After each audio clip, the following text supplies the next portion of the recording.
రైల్లో ఇంతవరకు 50 కోట్ల మంది ప్రయాణికులు ప్రయాణించడం జరిగింది. ఇది మంచి శుభదినంగా మనం చెప్పుకోవాలి. ఎందుకంటే హైదరాబాద్ మెట్రో ప్రాజెక్టు గురించి మేము ముందు 2008లో ఒకసారి మొదటి యత్నం చేయడం జరిగింది.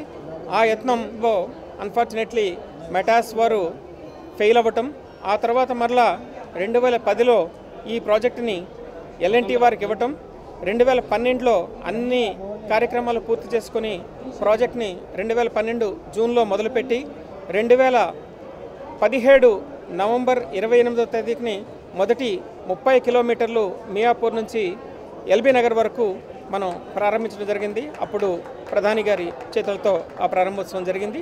అక్కడి నుండి 5 దశలుగా మొత్తం 2020 నాటికి కంప్లీట్ మొత్తం 69 కిలోమీటర్ల ప్రాజెక్ట్ని మనం కంప్లీట్ చేయడం జరిగింది. అయితే అన్ఫార్చునేట్లీ కోవిడ్ వల్ల దాదాపుగా మనకి 2 సంవత్సరాలు పోయింది.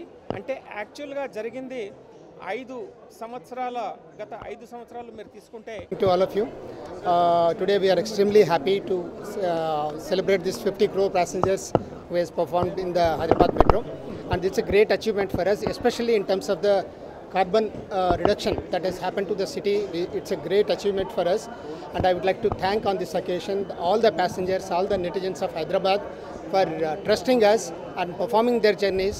And as Mr. N.V.S. Reddy mentioned, when the more and more connections are connected, I think the passenger count is going to increase very drastically, and more carbon footprint will come down, and saving of the hydrocarbon fuels will be coming down, and this is going to be most livable city with the plans that are coming with the present government. I would like to thank the government